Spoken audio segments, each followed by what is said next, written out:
No vídeo anterior eu encerrei com uma questão. Se eu não tenho livre-arbítrio, o fato de eu me identificar ou não com a minha mente muda alguma coisa do ambiente externo? O fato da minha consciência, que é só testemunha, não interferir, não se identificar com o movimento da mente, não achar que é autora das coisas, muda o meu mundo externo, muda a minha situação kármica, muda o desenrolar desse corpo externo que sobrepõe o meu Atman? Se eu não tenho livre-arbítrio, do que adianta toda essa busca, toda essa jornada? Do que adianta descobrir quem eu sou? Se o meu corpo vai continuar se comportando da maneira que ele tiver que comportar e eu não tenho nada a ver com isso?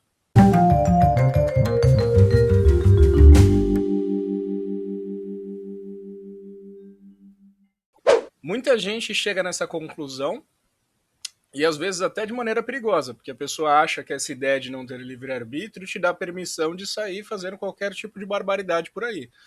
E a vida não é um GTA, né? Vamos analisar um pouquinho melhor essa questão.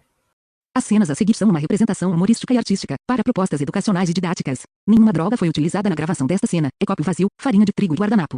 Não use drogas. Se você, por exemplo, bebe um pouquinho além da conta, você acha que isso faz você agir de maneira diferente ao que você agiria se você tivesse só? Quando eu era criança eu tinha uma tartaruga pequenininha, assim, desse tamanho. Eu morro de saudade dela. E se alguém vir falar merda pra mim, eu vou dar... Você foi a culpada desse amor se acabar. Você acha que se você cheirar uma carreirinha, você vai se comportar de maneira diferente? Só por causa disso, só por causa de um pozinho? Ou será que você vai ficar igual se você ainda tivesse sóbrio? De vontade de correr uma maratona, de ir correndo daqui até a Bahia.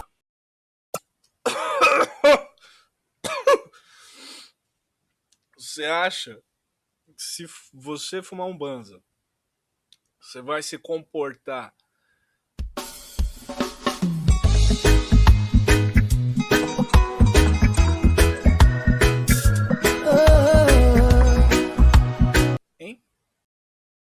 Zen não confunde espiritualidade com pensar em Deus enquanto descasca batatas.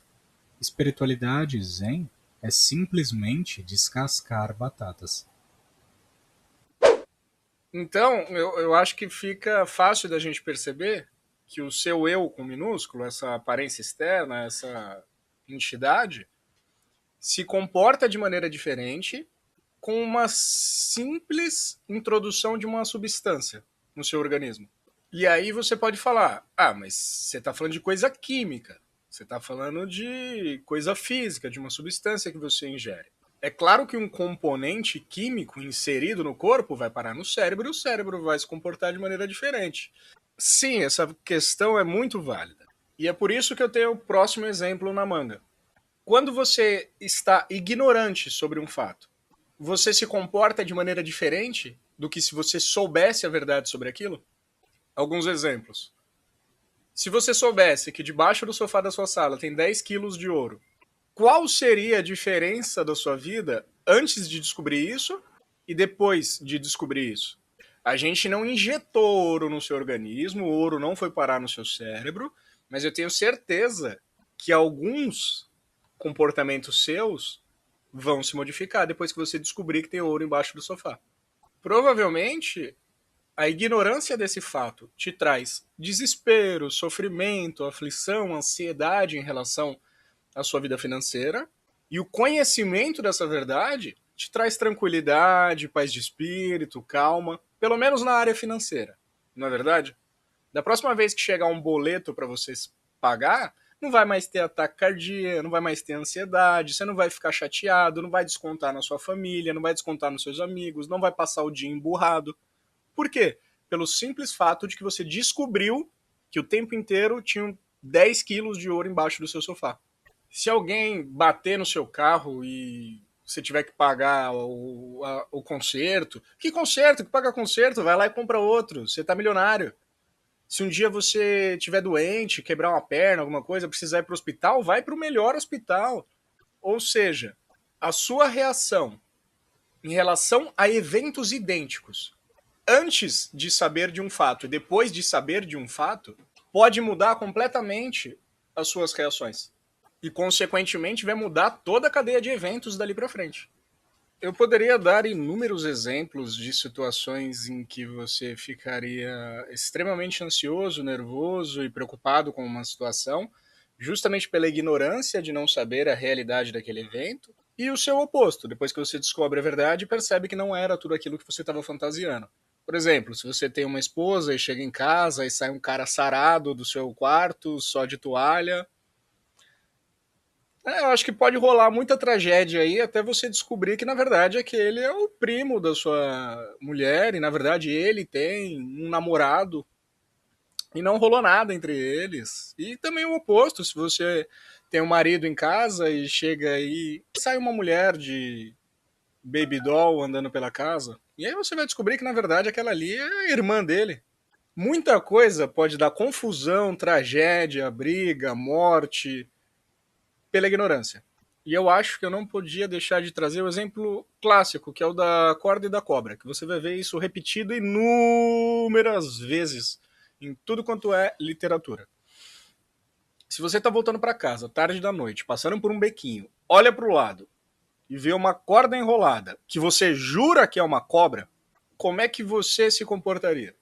Se você jura que aquilo ali é uma cobra, provavelmente você vai sair gritando, vai gritar por ajuda, vai ter um ataque cardíaco, cair no chão e morrer, vai ter um susto. No melhor dos casos, você vai tomar um susto. E se você olha e sabe que é uma corda? Não vai acontecer nada, é uma corda. As reações são muito diferentes, né? E dessa vez a gente não está injetando substância nenhuma em você. A simples ignorância de um fato muda a sua reação para o exato mesmo evento. É a mesma corda, mas a ignorância de que aquilo é uma corda pode provocar um susto, um faniquito, sair correndo e até mesmo ter um ataque cardíaco e cair duro no chão. O fato de você saber que aquilo é uma corda não te provoca nada, é uma corda. Se você quiser brincar com aquilo e fingir que tomou um susto, você finge que você tomou um susto, mas no fundo você sabe que aquilo ali é uma corda, aquilo ali não vai te picar. Você pode até usar para amarrar alguma coisa. Descubra seu verdadeiro ser. Não deixe que haja confusão com o corpo. O corpo é resultado dos pensamentos. Os pensamentos continuarão, como de costume, mas você não será afetado. Você não pode controlar o boneco, mas você pode facilitar a sua ligação com ele. Boneco que eu tô falando aqui é o seu ego, essa entidade, esse corpício que você tem. O seu corpo, o seu ego, a sua mente, é como se fosse um bonequinho autônomo. Ele sai andando por aí, fica arrumando confusão, fala com as pessoas. Ele segue os rumos dos eventos kármicos dele. A entidade segue a sua própria sequência de vidas, de encarnações, de bardos, de planos espirituais, de renascimentos, de nascimento e morte. Isso aqui é coisa do seu bonequinho. Existem algumas analogias que já foram citadas em textos antigos e eu vou citar duas que eu acho bem interessantes. Fazendo esse paralelo aí dessa relação do seu eu real com essa entidade externa que vive no tempo. A primeira é: esse seu bonequinho é um reflexo da sua consciência, como se fosse um espelho. E os seus condicionamentos mentais, os seus vícios, os seus desejos, os seus karmas acumulados que foram marcados nos seus corpos sutis são máculas nesse espelho, são obstruções. Quanto mais enraizado no espelho, mais forma crosta, mais grosso fica isso no espelho. E quanto mais obstruções a gente coloca no espelho, mais distorcido vai ser o reflexo. Então, o bonequinho, ele pode até parecer você. Pode parecer um avatar externo seu. Mas quanto mais obstruído ele tiver, principalmente de ignorância, porque é a ignorância, o desejo, essa movimentação desnecessária que acaba enraizando de maneira intensa esses condicionamentos mentais, mais distorcido vai ser esse reflexo. Ele não vai refletir sua verdadeira natureza. A sua verdadeira natureza vai ser expressada e na hora que chegar no meio de expressão vai passar por um monte de obstruções, um monte de distorções e vai sair tudo errado. O segundo, eu acho até um pouco mais interessante, que é a comparação do seu eu com cavalos. Você vai ver, por exemplo, no Bhagavad Gita que a gente tem o Krishna, tem o Arjuna lá como cocheiros, né? Principalmente o Krishna na hora que ele toma as rédeas, e os cavalos representam muito bem essa questão dos sentidos, ou do corpo, ou do ego, ou da mente. Por quê? Porque o cavalo é diferente de um carro, que você vira para a direita, ele vira para a direita, você vira para a esquerda, ele vira para a esquerda, você breca, ele breca. Se você fez as manutenções preventivas, né? Se você não fez, vai lá, porque, né, segurança da família em primeiro lugar. Enfim, o cavalo, você primeiro tem que montar as rédeas, tapar a visão lateral dele, e aos poucos você vai adestrando. E você vai puxando ele para a direita, ele vai vindo para a direita, você vai puxando ele para a esquerda, ele vai vindo para a esquerda. Quanto mais selvagem esse cavalo, menos controle você tem. Você vai puxando para a direita, ele vê uma égua ali. Ele vai para a égua. Você vai puxando aqui para a esquerda, ele vê uma poça d'água, ele está com sede, ele vai tomar água. Ao mesmo tempo em que parece que você tem algum tipo de controle, você pode tentar induzir o caminho que o cavalo vai seguir. Mas se ele for selvagem, metade ali da cavalgada dele é ele que manda. Você só vai tentando à força guiar ele. Quanto mais adestrado esse cavalo, esses cavalos, né? Que a gente tem que colocar mais de um, mais fácil fica a condução. E ainda tem isso, não é um cavalo. São vários cavalos que você tem que tentar domar ali ao mesmo tempo. Então, se você não é o reflexo no espelho e você não é os cavalos da carruagem, como é que você faz para controlar eles? Como é que você faz para que eles reflitam a sua vontade?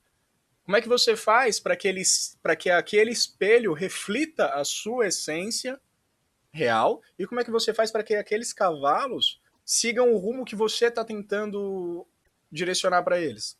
Sem interferência deles, sem vontade própria deles interferindo o tempo inteiro. Em grande parte removendo a principal obstrução, que é a ignorância. Ignorância da sua real natureza.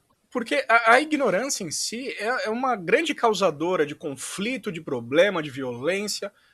A gente só age no impulso, a gente só tem esse impulso, e eu estou falando agora de pessoas comuns, tá? É claro que a gente vai ter casos em que as pessoas têm algum tipo de transtorno psicológico, ou químico, ou mental. Eu estou falando de pessoas... Não existe pessoa comum, mas socialmente comuns. O que leva pessoas socialmente comuns a se desesperarem, a tomarem medidas extremas, a, às vezes até machucarem, ferirem outras pessoas, agirem com violência. Violência, no fundo, na maioria dos casos, é medo. Você fica com medo e reage com violência. E a maioria das vezes isso vai acontecer por ignorância. É só você pensar no cavalinho. Você está lá controlando 5 cavalos e um deles passa por cima de um pedaço de tronquinho de madeira e faz um barulho como se fosse um tiro. Que tiro foi esse? Os cavalos saem correndo. Por quê? Porque eles estão ignorantes ao fato de que aquilo era um tronquinho de madeira. Você, como cocheiro, sabe. E você fica assim, para, seus cavalos maluco, para, não foi tiro. E os cavalos correndo. E os cavalos estão tão assustados que é capaz deles caírem de um penhasco, correndo igual uns malucos, e você tá tentando controlar eles. E é a mesma coisa com o seu bonequinho. É a mesma coisa com sua mente, é a mesma coisa com o seu ego. Ele vive assustado, com medo. Ai, meu Deus, isso aqui. Ai, eu vou morrer. Ai, eu vou ficar pobre. Ai, eu nasci um dia, eu tô sofrendo. E tudo isso veio o quê? Da ignorância dele. E o que você pode fazer por ele? Tentar fazer com que ele perceba a sua natureza real que está por trás dele, que ele reflita a sua verdadeira natureza. E como é que você faz isso se você não tem livre-arbítrio? Você só tem uma escolha. E eu tô fazendo 2 com o dedo, né? Você só tem uma escolha, que é ou olhar para dentro ou olhar para fora. Só, é a única coisa que você tem liberdade real de fazer. Você, agora eu tô falando de você, o seu eu real. O bonequinho tem milhares de escolhas. Ele é o rei das escolhas. Ele é o cara que pega toda a responsabilidade pra ele, o senso de autoria, e ele tá escolhendo o tempo inteiro. Eu não tô falando dele, tô falando de você. O seu eu real, o seu eu divino, só pode fazer duas coisas: olhar pra dentro ou olhar pra fora. É só isso que você tem, e é só isso que você precisa. Você não precisa de outra coisa. Depois que você entender esse mecanismo, você vai entender que você não precisa de outra liberdade, você não precisa de outra escolha. Quando você olha para fora, você enxerga um corpo, um mundo, nascimento, sofrimento, morte, ansiedade, desespero. Você encontra tudo o que você já conhece, todo mundo objetivo. Quando você olha para dentro, você se encontra sentadinho no seu trono da eternidade. Você tá onde você sempre esteve. Você nunca saiu dali. É a mesma aparência de mundo. São as mesmas circunstâncias. Aparentemente. Presta atenção nessa palavra. Não é à toa que a todo momento o mundo objetivo é chamado de aparência de mundo. E qual que é a definição de aparência? É algo que parece ser, mas não é. É algo que está muito próximo de ser, mas não é. Quando eu pego alguma coisa aparente, eu digo, isso parece um touro. Parece o tourinho Ferdinando. Parece, mas não é. Mas parece. Existe um mundo externo a mim? Existe nascimento, existe sofrimento, alegria, morte? Aparentemente. Essa é a melhor definição. Parece. Aparentemente. E sempre vai parecer. E a única coisa que mudou para você ver um mundo repleto de variedade, objetificação, nascimento, sofrimento, felicidade também, porque são os pares de opostos. Então a gente não inclui só coisa ruim. Tristeza, felicidade, êxtase, alegria, ansiedade, morte, projetando a sua mente para fora, ou projeta a sua mente para dentro e observa a sua própria fonte, que não tem nada a ver com essas noções. Ou seja, repousar na sua fonte muda as reações externas. É por isso que algumas características de pessoas realizadas são tão coincidentes. Algumas. Quando você sabe que você é eterno, que você nunca nasceu, que você nunca vai morrer, que nenhum sofrimento te afeta de verdade, que o mundo, na verdade, é um grande palco, que a vida é um teatro rolando, comandado principalmente por um bonequinho, um avatar seu. Qual seria a sua reação em relação a esse mundo? Qual seria a diferença da sua relação com ele antes de você saber essa verdade e depois de você descobrir essa verdade? E eu não estou falando de saber de segunda mão. Eu não estou falando de você escutar alguém falando e falar, agora eu vou agir diferente. Porque aí é mente agindo diferente de novo. Aí é o bonequinho virando e falando, quer saber? Eu estou muito ansioso. Agora eu vou fingir que eu não estou ansioso e que o mundo, na verdade, é ilusório. Não, não é para fazer isso. Não adianta. A mente tentar fingir que ela percebeu. A mente nunca vai perceber. O bonequinho, coitado, ele nunca vai descobrir. O boneco, ele nunca sabe quem ele realmente é. É praticamente assim, é um sacrifício de Deus, né? Ele deixa essa aparência de personalidade existir, mas infelizmente essa aparência nunca vai descobrir quem ela é. Pela graça, em grande parte por conta do sofrimento, indo atrás de autorrealização, descobrir quem ele é, e na verdade quem acorda não é ele nunca acorda, ele sempre vai viver em ignorância. É necessário que ele esteja em ignorância eternamente para que você saiba quem você é.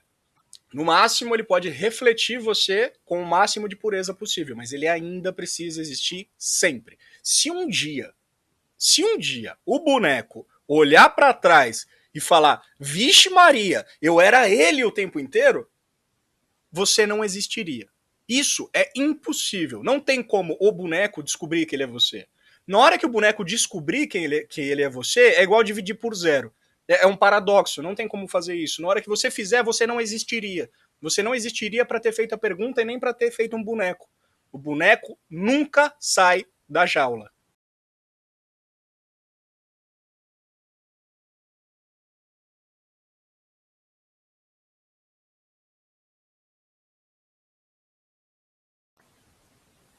Não leve nada tão a sério. Apenas observe o mundo se desenrolando e não reaja a ele. Observe tudo, permaneça alerta, mas deixe ele cuidar de si mesmo. Não tente ser o dono de nada, e nem tente abandonar nada também. Apenas seja você mesmo. Não detenha o sentimento de autoria. Deixe que o corpo faça o que tiver que fazer, mas você permanece com um eu, e tudo ficará bem para você. Se, tá? Por isso que eu estou usando exemplo.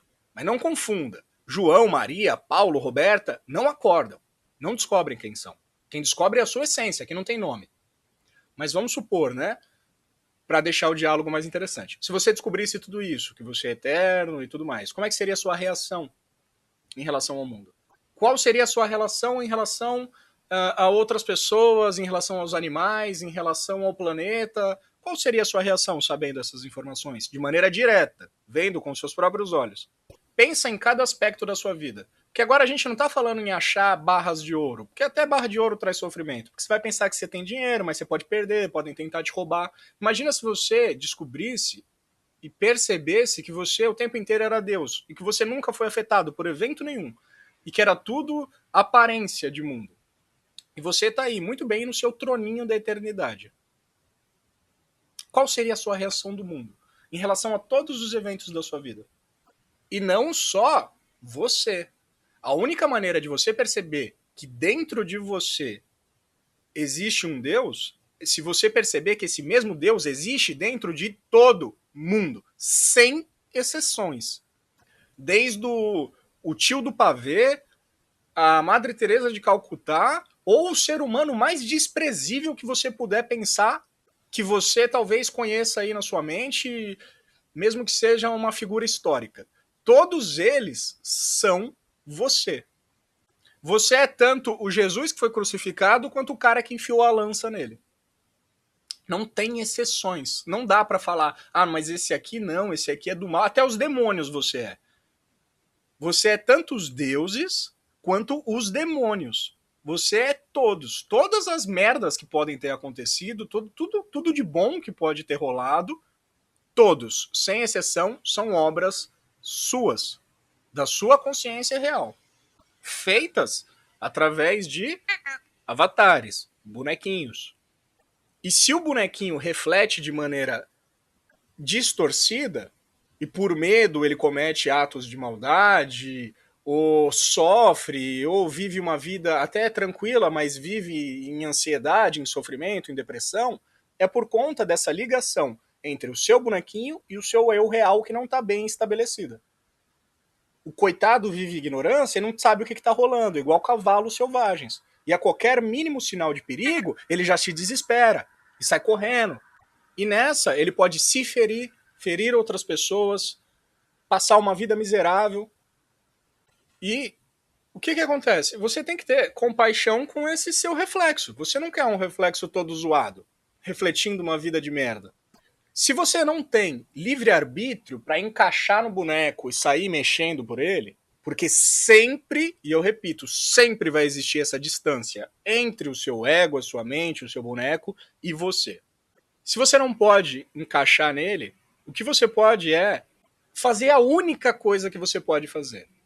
Trazer a sua atenção para dentro e, consequentemente, o seu boneco vai começar a refletir de maneira diferente, ou deixar a sua atenção ir para fora e novamente acreditar que existe um mundo assustador e o seu boneco vai novamente ficar com medo, assustado e tudo mais.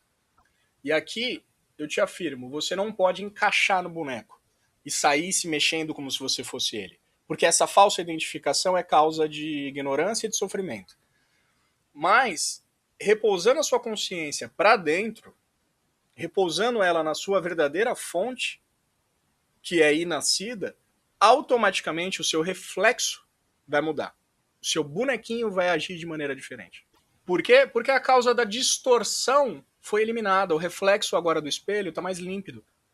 Os cavalos agora estão adestrados.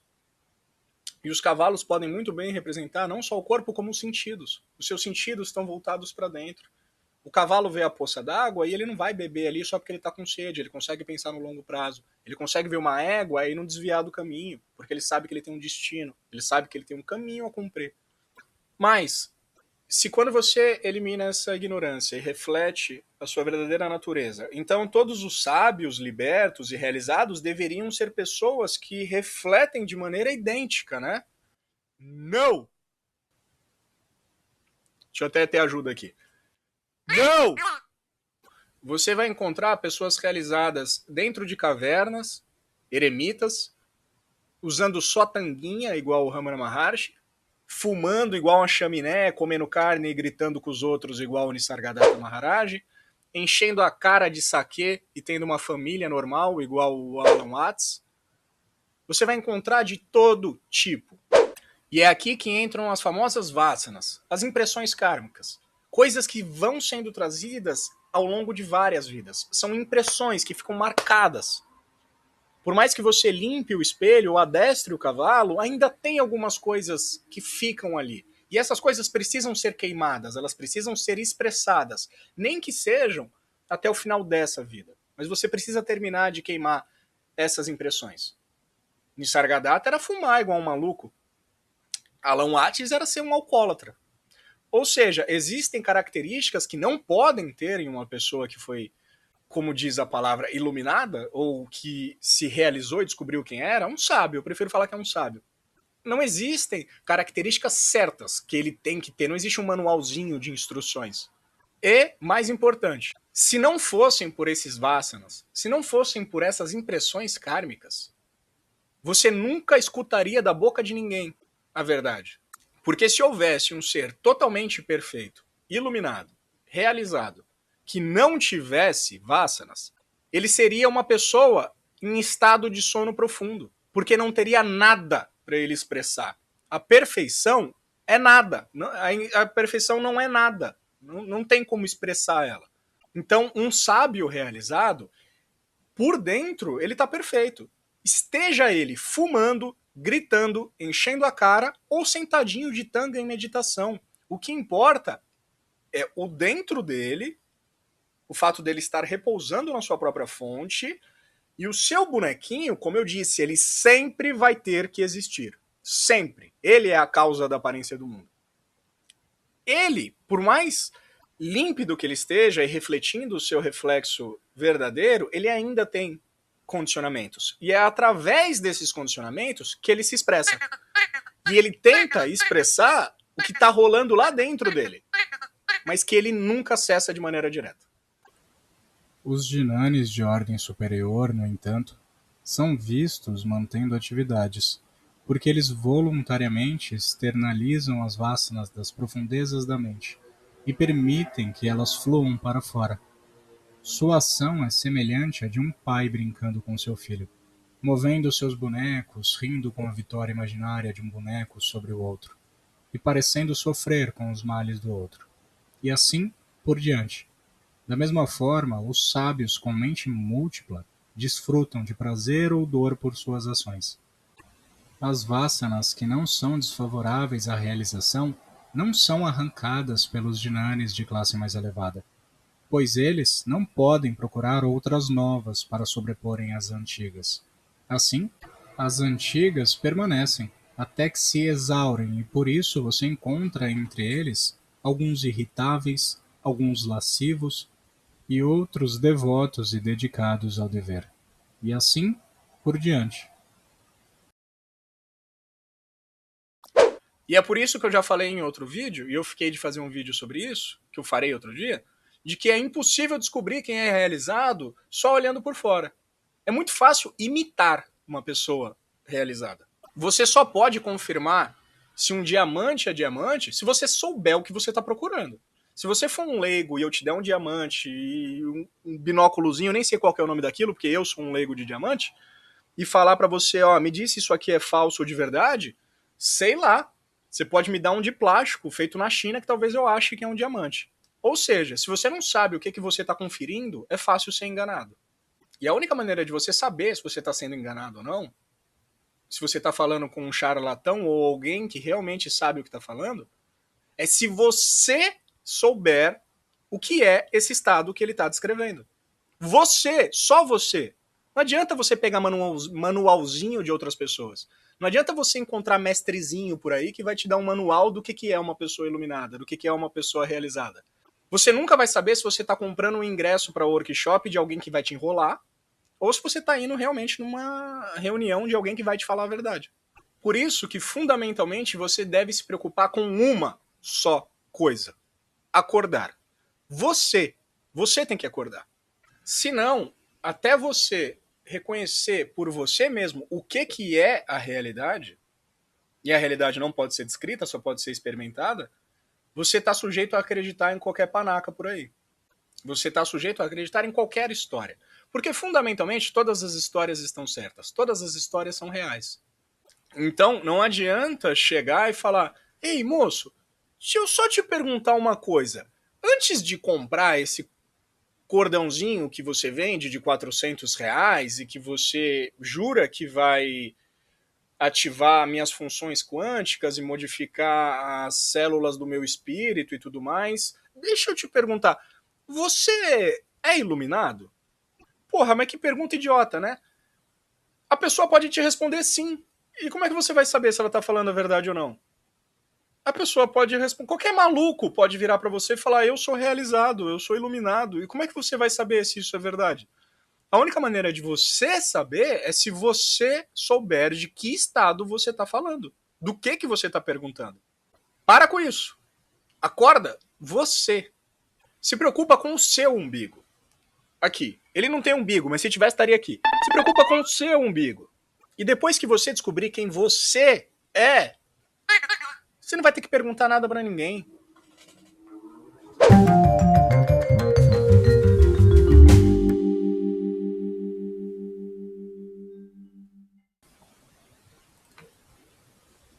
Conhecimento de segunda mão a respeito do eu, conquistado através de livros ou gurus, nunca poderão emancipar o homem, até que a verdade seja corretamente investigada e aplicada em si mesmo.